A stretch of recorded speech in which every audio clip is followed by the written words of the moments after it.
Salut à tous, c'est Nico du Ciné Show et aujourd'hui on se retrouve pour parler des films de l'été. Durant l'été, c'était les vacances et donc j'en ai profité pour regarder un maximum de films et j'en ai vu du coup à peu près une trentaine. Et oui, donc ça va être une assez longue vidéo, je vais essayer d'aller assez vite sur certains films. On va faire comme la dernière fois, on va parler d'abord des films que j'ai le moins aimé pour finir par celui que j'ai le plus aimé durant cette période qui était juillet et août. Je vous propose de ne pas perdre plus de temps que ça, on va aller assez vite sur certains films, et donc on commence avec le seul film de cette liste que je considère comme mauvais, voilà, désolé, c'est le film La Disparue avec Gerard Butler, qui est sorti, il me semble, sur Prime Video. C'était pas bien, vraiment, c'était il y a une sorte de série B, même pas, un téléfilm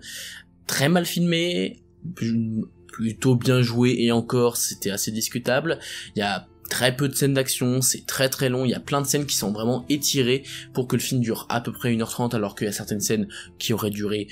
3 fois moins de temps, vraiment, il y a des passages où le personnage s'infiltre par exemple dans des repères de méchants et ça prend des plombs, bref,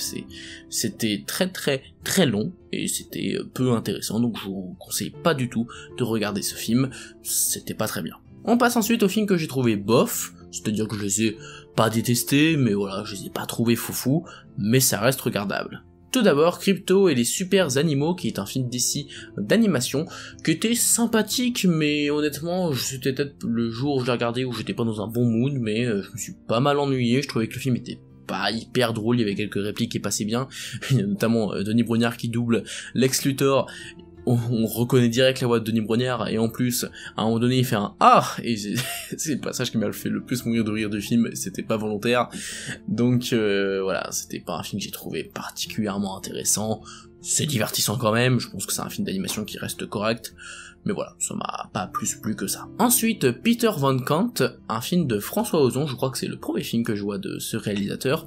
que j'ai trouvé correct là encore, notamment au niveau de son interprétation. Denis Ménochet, de toute façon c'est l'un de mes acteurs préférés en France, et il est excellent dans ce film, vraiment, il est génial, mais je trouve que le propos du film est pas particulièrement intéressant. Alors le film est pas vraiment long, je trouve que ça va au niveau du rythme, c'est plutôt bien, mais vraiment tout ce qui est l'histoire et ses thématiques, ça m'a pas du tout intéressé. Il y a certaines scènes que j'ai vraiment pas beaucoup aimé.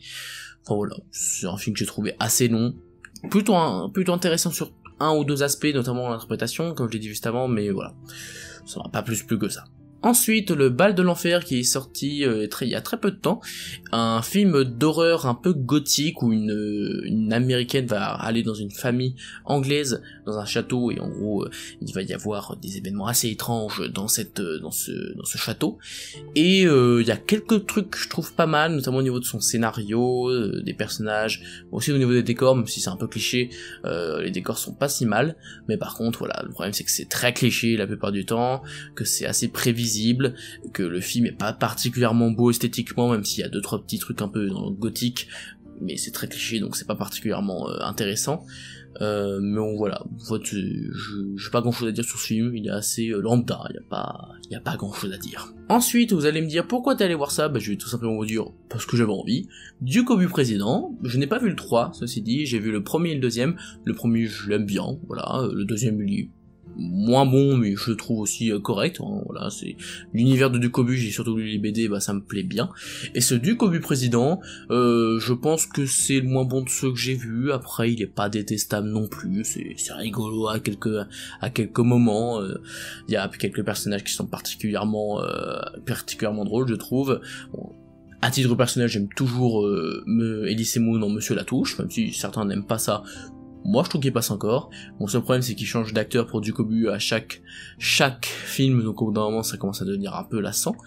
Mais voilà, y a pas grand chose à dire encore une fois, c'est une comédie correcte, mais vraiment sans plus. Et enfin, Sundown de Michel Franco, il me semble. Je n'ai jamais vu un film non plus de ce réalisateur, et c'est un film, je pensais sincèrement que j'allais le détester, parce qu'au bout de 45 minutes je n'en pouvais plus, parce qu'en fait pendant 45 minutes on voit juste un mec errer dans les rues, alors je ne sais plus de quelle ville, une ville un peu tropicale, je ne sais plus le nom, mais en tout cas, juste on a l'impression que c'est une sorte de vlog de vacances. C'est pas hyper intéressant à ce moment-là, même si, enfin voilà, 45 minutes, les premières 45 minutes, j'étais presque sur le point de m'endormir, voire même de partir de la salle, ce qui m'est jamais arrivé d'ailleurs. Mais au bout de 45-50 minutes, il y a une petite révélation qui fait que le film devient beaucoup plus intéressant, même si ça n'excuse pas à mon sens le fait que ça arrive au bout de 50 minutes, et que du coup les 50 premières minutes tu t'ennuies pas mal, mais il y a en vrai une révélation qui rend le tout intéressant, et donc j'ai pas envie forcément de le détester, j'ai juste trouvé ça vraiment très ennuyant, mais voilà, c'est pas un mauvais film, je pense. Ensuite, on passe au film que j'ai bien aimé, voilà, tout simplement, je les ai pas adorés, mais j'ai passé un bon moment devant, et il y en a pas mal. Tout d'abord, Thor Love and Thunder, le nouveau film du MCU que j'ai trouvé, vraiment de bonne facture, beaucoup de gens ont craché sur ce film très facilement, notamment sur les FX ou même sur l'humour, et autant sur les FX, je suis plutôt d'accord qu'il y a certains FX qui sont pas foufou, même si dans l'ensemble ça reste correct. Par contre, pour ce qui est de l'humour, je n'ai pas compris. Alors oui, il y a 2-3 blagues qui fonctionnent pas, mais de là à dire que l'humour prend le pas tout le temps sur l'émotion, là je suis absolument pas d'accord, je trouve que les scènes d'émotion sont très bonnes, très bien faites, et qu'on justement l'humour sait se taire quand il le faut, donc même si les scènes d'action sont pas dingues, et parfois, voilà, c'est pas non plus le film le plus palpitant de l'univers, je trouve qu'il y a quand même quelques bonnes idées de scénario et quelques scènes d'émotion qui font que vraiment je passe un bon moment devant, et j'ai hâte de voir la suite, vu la fin de ce Thor, parce que ça peut être vraiment très cool. Ensuite, Beast avec Idris Elba, qui du coup doit juste survivre face à un lion avec sa famille, très efficace, voilà, pas grand chose à dire de plus, c'est un film de survie très classique, dans son déroulé, mais qui est bien réalisé, avec pas mal de plans séquences d'ailleurs, ça c'est très cool, j'aime beaucoup les plans séquences, donc ça m'a fait plaisir, et voilà, c'est un bon survival, qui fait rien de plus de ce qu'on lui demande, donc voilà, si ça vous intéresse, je pense que vous devriez regarder, parce que c'est très efficace. Ensuite, Day Shift qui est sorti sur Netflix avec Jamie Foxx et Dave Franco, qui est vraiment pas mal je trouve dans le domaine de films d'action assez bourrin. On a des scènes d'action du coup qui sont vraiment plutôt bien réalisées et extrêmement bourrine, et il y a pas mal de sang, notamment la scène d'introduction avec Jamie Foxx qui tue du coup une grand-mère vampire, parce que ça, le scénario c'est que c'est un chasseur de vampires dans un Los Angeles moderne, et les scènes d'action sont assez jouissives, l'impact des coups on la sent vraiment, donc au niveau des scènes d'action c'est vraiment très cool, les personnages sont plutôt cool à suivre, je trouve que la complicité entre Jamie Foxx et Dave Franco fonctionne, et on installe même un petit univers avec ce Los Angeles où on cherche des vampires avec toute une société secrète, je trouve que c'était plutôt pas mal, voilà, c'est bien, c'est pas extraordinaire, mais voilà, c'est un divertissement plutôt correct à voir sur Netflix. Ensuite, The Princess qui est sorti sur Disney+, qui est là encore un concept un petit peu con, c'est juste une princesse, en tout cas une version de princesse qui casse des bouches, on va dire ça comme ça, juste pendant 1h30 on voit du coup l'actrice qui est Joey King, qui va essayer de survivre dans ce château parce qu'il y a une méchante personne qui veut le marier de force, donc il y a plein de scènes de combat qui sont bien réalisées, voilà, là encore une fois, c'est pas extraordinaire niveau scénar, niveau effets spéciaux d'ailleurs ça pique les yeux à certains moments, vraiment, mais sinon au niveau scène d'action c'est correct, donc voilà, un divertissement correct mais sans plus. Ensuite, La Petite Bande, qui est un film que j'ai vraiment pas mal apprécié, qui est une sorte de Goonies, qui parle d'environnement et d'harcèlement, un petit peu, on sait pas vraiment les Goonies, mais voilà, c'est dans cette idée, et j'ai vraiment trouvé ça pas mal, les jeunes acteurs jouent tous hyper bien, les personnages sont bien développés, il y a un ou deux clichés, mais je trouve que dans l'ensemble c'est vraiment très intéressant comme film, et que ça développe des thématiques plutôt touchantes. Alors, c'est pas non plus un film qui m'a totalement plu, mais voilà, je trouve que c'était un bon film, et que je vous conseille de regarder du coup. Ensuite, Prey, il y a un préquel à la saga Predator, et qui est vraiment très très cool. Je l'ai pas non plus adoré, ou même trouvé très très bien, je trouvais bien, vraiment bien, dans les scènes d'action notamment qui sont hyper bien réalisées, et la photographie magnifique, et avec plein de lieux naturels, de toute façon c'est Dan Trachtenberg qui le réalise, qui a notamment fait 10 Cloverfield Lane, donc c'est quelqu'un qui s'y connaît, et voilà, c'est là encore une histoire très basique, mais qui est très bien menée, avec de très bons acteurs, une bonne mise en scène, un très bon rythme, donc voilà, un bon film de science-fiction, avec en plus des scènes de finish de la part de Predator assez sanglantes et assez stylées, on va pas se mentir, donc voilà, un divertissement très correct. Ensuite, L'année du requin, une comédie française qui n'a pas su trouver son public, et c'est plutôt normal parce que le film est assez particulier quand même, parce que c'est à la fois une comédie assez lourdingue à certains moments, mais aussi une sorte de drame social très appuyé, donc c'est un film qui est à la croisée des genres, qui du coup je trouve ça assez intéressant, mais c'est vrai que ça a pu en rébuter plus d'un. Mais de mon côté, voilà, je trouve que le film est drôle par moments, est assez intéressant dans les scènes de drame et dans les questions et les thématiques qu'il aborde, et en plus les scènes avec le requin sont plutôt bien réalisées, le requin est plutôt réaliste, donc voilà, c'est pas extraordinaire, mais je trouvais que c'était un bon film. Ensuite, Bullet Train de David Leitch avec Brad Pitt, qui est un bon divertissement. Alors je l'ai vu en IMAX, ça valait pas forcément le coup honnêtement de le voir en IMAX,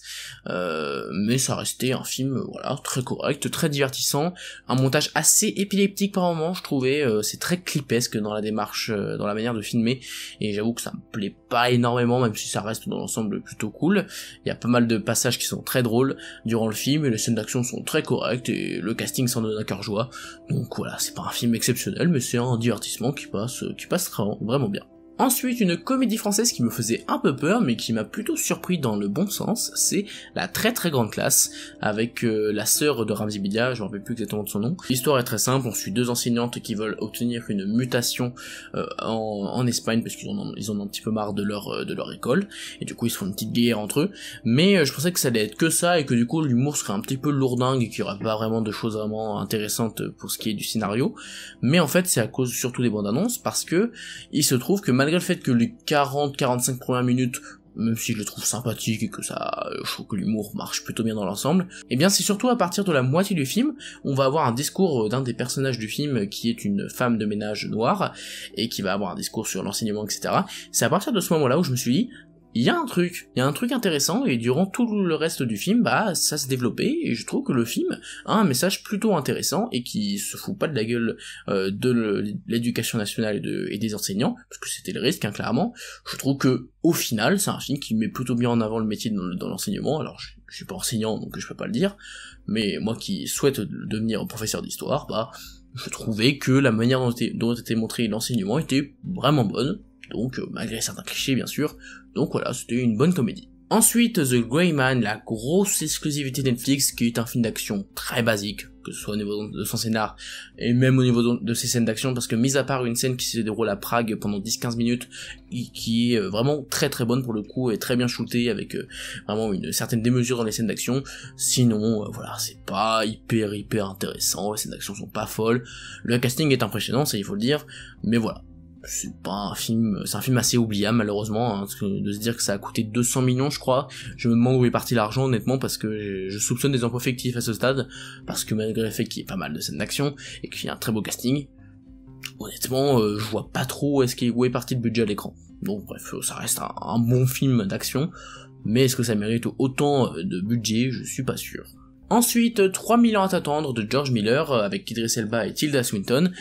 que je vous avoue, j'ai bien aimé, mais ça m'a pas particulièrement plu, en fait. Les histoires de ces contes, tout ça, c'était vraiment très très cool, mais pour ce qui est de la cohérence thématique, notamment durant son dernier tiers, je trouve que le film était pas hyper bien équilibré, et sûrement que les thématiques m'intéressaient pas vraiment, parce que c'est tout ce qui tourne autour des histoires, c'est intéressant en soi, mais je sais pas, la manière dont le film l'a raconté, ça m'a pas particulièrement plu. Par contre, pour ce qui est de la mise en scène, c'est vraiment très bien, hein. George Miller, c'est ce qu'il fait, de toute façon il a fait Mad Max Fury Road et plein d'autres films, donc vous savez très bien qu'il se débrouille, et il y a plein d'idées visuelles vraiment cool, et les FX sont plutôt bons dans l'ensemble, même s'ils sont pas parfaits. J'ai vu certains dire que c'était les meilleurs effets spéciaux depuis Mad Max Fury Road. Faudra peut-être pas abuser non plus, parce qu'il y a des fonds verts qui sont assez visibles des fois, voire même plus que dans certains blockbusters actuels. Mais enfin bref, on va pas trop parler là-dessus. Le duo d'acteurs entre Idris Elba et Tilda Swinton est vraiment très cool. Enfin, c'est un film que j'ai vraiment bien apprécié, mais voilà, ça m'a pas plus touché que ça, et même si je sais que ça a énormément plu à pas mal de gens, voilà, de mon côté, c'est pas un coup de cœur. Et pour finir sur le film que j'ai trouvé bon, Esther 2, les origines, qui est donc la suite du film Esther sorti en 2009, que j'ai rattrapé depuis, qui Esther de base est vraiment pas mal, je trouve, c'est un bon thriller avec plein d'idées vraiment très cool, et cette suite est moins bonne, clairement, mais elle a su éviter le piège de la redite par rapport au premier film, même si c'est ce que je craignais avec la première moitié, parce qu'il y a un petit twist à la moitié du film. Alors apparemment certains ont le trouvé prévisible, alors je suis peut-être bête, hein, c'est très possible, mais moi je l'ai pas du tout vu venir, et je trouve que c'est vraiment intéressant du coup comme scénario, parce que on prend du coup complètement à revers le concept du premier film, et malgré le fait que par contre, pour ce qui est de la mise en scène, même s'il y a une ou deux idées de mise en scène et un ou deux plans sympas, dans l'ensemble je trouve que la photographie est assez moche, c'est vraiment, il y a en plus une sorte de flou constant, Voilà, je trouve visuellement c'était vraiment pas très beau, ça faisait presque série B, enfin c'est une série B en soi, mais voilà, c'était pas foufou. Niveau acting c'était bien, et niveau personnage par contre, ouais, il y en a pas mal qui sont assez antipathiques, c'est un peu dommage. Enfin voilà, c'était une suite que j'ai trouvé correcte, mais pas extraordinaire. On passe au film que j'ai trouvé vraiment très bon pour le coup. On commence avec Vesper Chronicles, qui est une sorte de dystopie. Je crois que c'est un film franco-lituanien si je dis pas de bêtises. Et c'est un film où on va suivre du coup une jeune fille dans un monde post-apocalyptique avec un monde très organique, qui va devoir essayer de survivre avec son père. Et je vous raconte pas tout, comme ça vous aurez la surprise. Mais c'est un film que déjà visuellement je trouve vraiment intéressant. Alors évidemment il n'y a pas beaucoup de budget et ça se sent parce qu'il filme majoritairement dans des forêts, hein, pour des raisons évidentes, mais lorsqu'il y a des effets spéciaux, notamment durant l'introduction et durant d'autres scènes du film, bah ils sont vraiment très cool, et au-delà de ça, la photographie est plutôt soignée, l'acting est vraiment très bon, notamment la jeune fille qui est vraiment excellente dans ce film. Et il y a plein de thématiques vraiment intéressantes avec la nature, et notamment au niveau de la direction artistique, le fait qu'on ait une sorte de monde où la matière organique est au cœur de notre société. Je saurais pas expliquer comme ça parce que c'est sans trop spoiler, mais il y a plein d'éléments vraiment intéressants visuellement, au niveau de l'architecture, du corps, de la matière, etc. Je trouvais ça vraiment intéressant pour ce qui est des visuels et de la direction artistique et de l'univers, et je pense que c'est vraiment un univers qui peut être creusé encore plus parce que c'est vraiment un univers très intéressant. Mais dans tous les cas, c'est un film que j'ai vraiment bien aimé, que j'ai trouvé très bon, et voilà, je vous encourage à découvrir ce petit film de science-fiction qui est vraiment très intéressant. Ensuite, Carter, un film Netflix sud-coréen, si je dis pas de bêtises, que pas beaucoup de monde ont aimé également, étant donné que c'est un film d'action en plan séquence de 2 heures, et il faut le dire tout de suite, le plan séquence il est pas total, et ça se voit carrément parce qu'il y a des coupes qui sont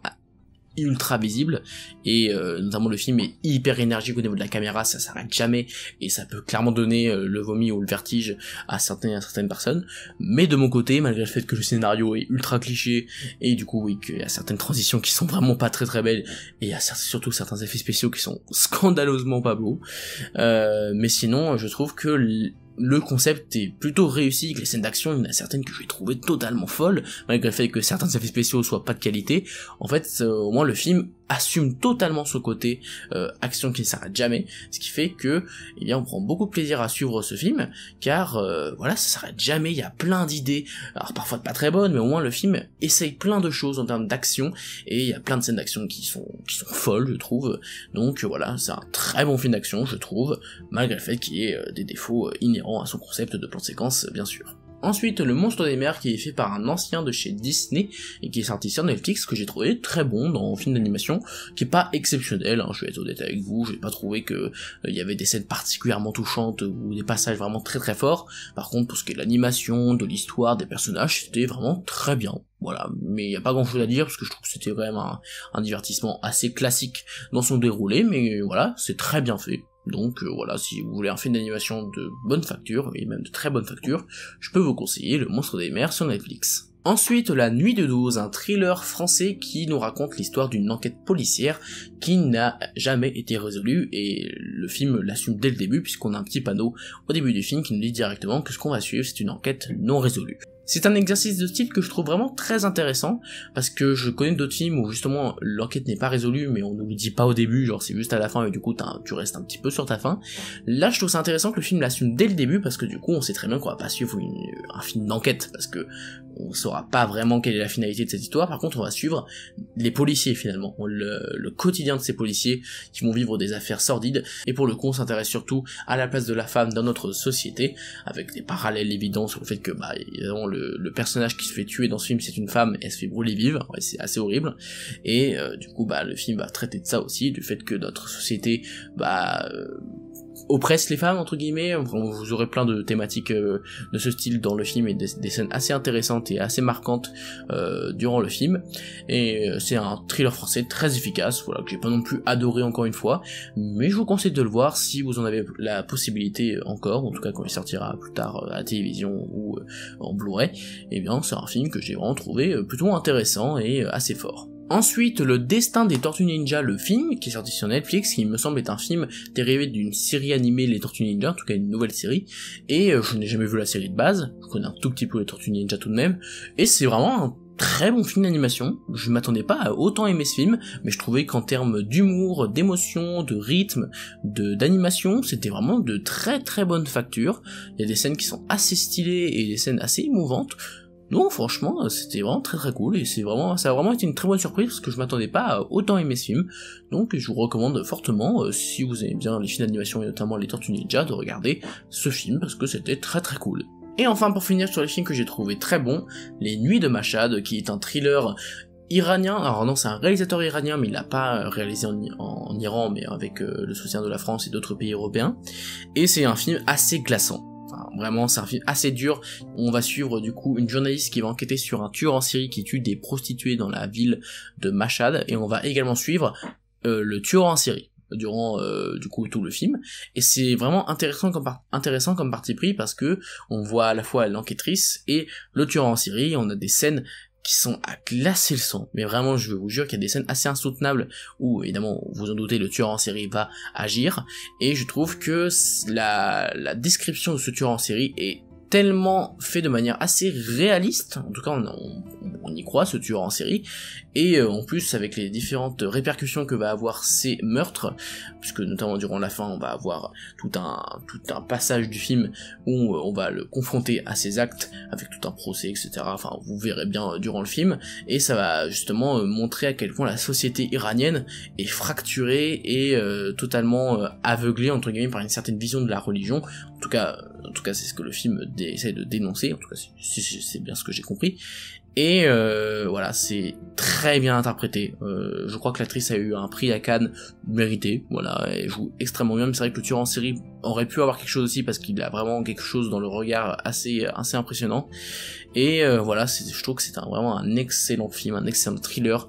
assez glaçant, qui est vraiment très intéressant sur ce qu'il dit sur la société, et notamment sur la société iranienne. Donc voilà, je vous conseille fortement de voir ce film, et en plus, comme vous pouvez le voir, je trouve que l'affiche est absolument splendide. Donc voilà, je vous conseille fortement de regarder Les Nuits de Mashhad. Et enfin, on passe aux films que j'ai adorés, tout simplement, qui sont des films que je trouve vraiment géniaux. Il y en a 6, du coup, dont un qui est évidemment mon préféré de tous ceux que j'ai vus durant cet été, en tout cas ceux dont je n'ai pas parlé sur cette chaîne. On commence tout de suite avec un film taïwanais qui s'appelle The Sadness, qui est un film d'horreur assez trash, on peut le dire, hein. C'est excessivement gore comme film. C'est un film où on va suivre plusieurs personnages qui sont confrontés à un virus qui pousse les personnes à commettre les pires actes, mais les pires actes qu'ils puissent imaginer.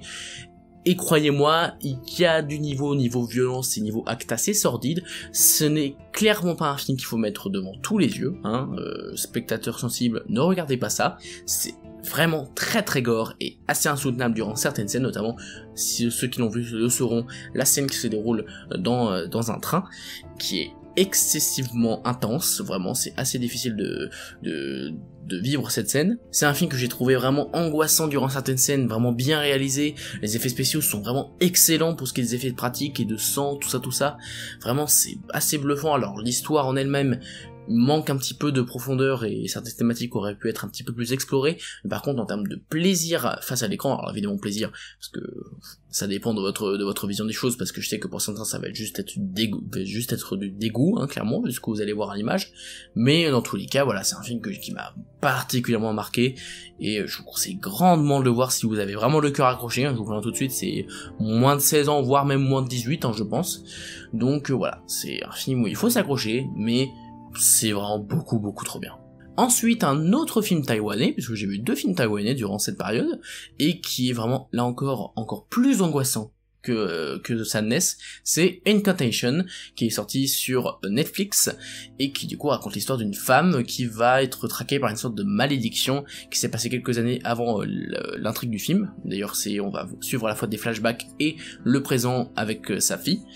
et c'est un film qui m'a terrifié.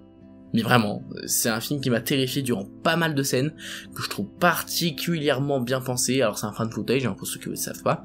Et voilà, il y a des passages qui m'ont glacé le sang. Mais vraiment, qui m'ont glacé le sang. Il y a pas beaucoup de jumpscares, ça c'est cool. Il y en a un ou deux, mais quand du coup il y en a vraiment très peu, et quand il y en a, ils sont bien efficace, j'ai pas mal flippé. Et pour ce qui est de l'histoire, et même il y a une réflexion assez intéressante je trouve, parce que le personnage s'adresse à nous directement, il nous met des images pour essayer de l'aider durant sa quête pour vaincre cette malédiction. Il y a vraiment un point de vue assez intéressant sur l'interactivité qu'on a en tant que spectateur avec ce genre de film. Mais voilà, ça reste un film qui est bien réalisé, qui est beaucoup trop flippant. Il est vraiment ultra flippant, là encore, accrochez-vous, parce que moi personnellement ça m'a beaucoup fait flipper, je sais que pas mal de gens ça leur a pas particulièrement fait peur, hein, ça arrive, mais de mon côté, ça m'a vraiment fait énormément peur durant certaines scènes, notamment une scène qui se déroule dans un tunnel, je vais dire ça vaguement pour ceux qui ne l'ont pas vu, et notamment du coup la scène finale. Enfin bref, c'est vraiment un film qui m'a vraiment pas mal fait flipper. Voilà, je pense que c'est l'un des films qui m'a le plus fait peur ces dernières années, et je vous conseille grandement de le voir, c'est un excellent film d'horreur. Ensuite, Là où chantent les écrevisses, qui est un film adapté d'un roman à succès. Je m'attendais pas à autant aimer ce film, mais je trouve que c'est un excellent drame, très bien réalisé, avec une vision de la nature vraiment assez poétique, il y a pas mal de plans très très beaux de la nature. Le casting est excellent, l'actrice principale Daisy Edgar Jones, je crois que c'est ça son nom, est excellente, vraiment, elle est incroyable dans son rôle. L'histoire est vraiment passionnante à suivre, il y a pas mal de passages qui sont particulièrement forts, particulièrement émouvants. L'histoire de cette femme est vraiment assez émouvante, et du coup je me doute bien que le livre de base doit être vraiment très très bon, et il y a notamment un retournement à la fin. Alors je vais pas trop en dire parce que j'ai pas trop envie de vous en parler de ça, mais dans tous les cas ça change encore plus la qualité de l'œuvre, qui passe de film vraiment très très bon à excellent, je trouve, grâce à cette petite révélation. Donc c'est un excellent drame que je vous conseille fortement de regarder, ça m'a particulièrement plu, et donc voilà. Ensuite, un film d'animation japonais, De l'autre côté du ciel, ou Poubelle, il me semble qu'il s'appelait comme ça de base, qui est un film d'animation qui est assez magnifique, il faut le dire. Alors ça a pas été un coup de cœur absolu comme je sais certains l'ont eu, mais c'est un film qui déjà visuellement est très très beau, malgré quelques passages qui j'ai trouvé vraiment pas beaux, mais en tout cas pas beaux dans leur direction artistique, m'ont vraiment pas plu. Je crois qu'il y a une scène au tout début où il y a le personnage principal qui est Poubelle, qui est une sorte d'assemblement de métal, tout ça, qui du coup se met à danser dans les rues, etc. Et la scène, j'ai pas compris en fait. Je trouve que cette scène-là n'a aucun sens et ne colle pas du tout avec l'univers du film, à titre purement personnel, hein. Mais c'est pas comme ça que je vais réussir à vous le vendre. Mais en dehors de ça, l'animation est très très belle, les personnages sont hyper attachants. Le duo principal avec Poubelle et ce petit garçon sont beaucoup trop attachants, l'univers est vraiment intéressant, même si, encore une fois, il y a quelques petits trucs qu'on a déjà vu dans d'autres films d'animation de ce style. Il y a vraiment une réflexion assez intéressante sur l'écologie, sur le fait de vouloir rêver toujours plus, avec cette intrigue, avec cette ville qui est recouverte de fumée, et du coup notre personnage principal souhaite juste découvrir les étoiles qu'il y a derrière, et il y a pas mal de personnages secondaires plutôt sympas, et la musique est magnifique, enfin bref, c'est un magnifique film d'animation qui n'a pas été non plus un coup de cœur absolu, mais qui reste excellent, et vraiment je vous encourage fortement à le regarder, c'est vraiment un très très bon film d'animation. Et enfin, les deux films qui m'ont le plus plu durant cet été, ce sont deux films qui ont intégré mon top 10, top 15 de mes films préférés de cette année, donc vraiment ce sont des films que j'ai particulièrement aimés. On commence avec 13 vies de Ron Howard, qui est un film sorti sur Prime Video, avec notamment Viggo Mortensen et Colin Farrell, qui raconte l'histoire vraie de personnes qui ont été bloquées dans une grotte. Je crois que c'était 13 personnes qui ont été bloquées dans une grotte, et il y a eu une opération de sauvetage pour les sauver qui a duré près de 3 semaines, et du coup ça raconte l'histoire de ce sauvetage, assez incroyable et totalement fou. Déjà l'histoire de base est complètement dingue, mais en plus bien évidemment le film est réussi parce que déjà les acteurs sont tous très bons, hein, Viggo Mortensen et Colin Farrell, c'est quand même pas mal comme duo d'acteurs pour ce genre de film. Et pour ce qui est de la réalisation notamment, je trouve que il y a plein de passages qui sont assez intenses, notamment tous les passages qui se déroulent sous l'eau, parce que oui en fait ce sont des plongeurs qui doivent essayer d'accéder à la grotte par une immense cavité souterraine. Alors, je sais pas si c'est bien ça le terme, mais en tous les cas, il faut qu'ils fassent plus de 5-6 heures de plongée pour atteindre la grotte où il y a les personnes, les enfants, parce que c'est une équipe de foot. C'est vraiment, ces passages-là sont particulièrement intenses grâce au sound design qui est vraiment excellent. Et voilà, c'est un film qui est porteur d'espoir avec cette histoire de sauvetage assez incroyable, où on montre tout le monde s'entraider pour essayer de les sauver. Il y a des passages très très forts en termes de réalisation et en termes d'immersion, et voilà, c'est un film qui m'a particulièrement plu. En plus le film il dure 2h20, j'ai pas vu le temps passer, vraiment, il était hyper bien rythmé. Donc voilà, ce 13-8 je vous le recommande énormément, c'est un excellent film de sauvetage avec un excellent casting, une excellente mise en scène, un très bon rythme, et même la musique était plutôt sympa, et il y a même de très beaux plans. Donc voilà, c'est un film qui m'a beaucoup plu durant cet été, je vous encourage énormément à le regarder. Et enfin, le tout premier film, le film que j'ai le plus aimé cet été en excluant Everything Everywhere All at Once, c'est Nope de Jordan Peele, que j'ai vu en IMAX, et je dois vous avouer que j'ai pas encore tout compris, tout saisi du sens du film. Il y a même certains passages qui m'ont moins plu que d'autres, notamment sur la fin, mais par contre, il y a quelques passages, notamment au milieu du film, que j'ai trouvé incroyables. Mais incroyable, il y a des scènes qui vont me marquer très longtemps, surtout en IMAX. En IMAX ça valait carrément le coup pour ce film, puisqu'on a vraiment, je dirais 20-30 minutes au milieu du film qui sont presque parfaites, mais vraiment, qui sont vraiment ce que je voulais voir de ce film, un film d'extraterrestre avec des plans de ouf, avec une tension vraiment intense, et au-delà de ça, il y a plein de messages, de thématiques vraiment hyper intéressantes sur le milieu du cinéma, du divertissement, même de la place des animaux sur les lieux de tournage, mais il y a plein de sous-textes que j'ai pas saisi, c'est évident parce que le film est ultra riche, avec notamment cette histoire avec le singe Gordy, ceux qui l'auront vu sauront de quoi je parle, mais là encore, c'est un élément assez trouble et assez mystérieux du film. Mais en tous les cas, le casting est excellent, la mise en scène est incroyable. Vraiment, la photographie, la mise en scène, notamment durant le fameux passage dont je parlais juste avant, voilà, c'est extraordinaire. Et donc voilà, je trouve que Nope, c'est un film ultra marquant, avec plein de thématiques hyper intéressantes, une mise en scène incroyable, hyper inventive, et vraiment des passages qui vont me rester en mémoire très longtemps. Alors c'est pas non plus parfait, comme je vous l'ai dit juste avant, sur la fin j'ai quand même moins apprécié qu'au milieu du film, mais voilà, ça reste un film qui m'a vraiment marqué, et qui va me hanter pendant pas mal de semaines, voire même mois, pour essayer de comprendre toutes les subtilités de ce film. Mais en tout cas, il me semble, pour l'instant T, que c'est mon film préféré que j'ai vu cet été.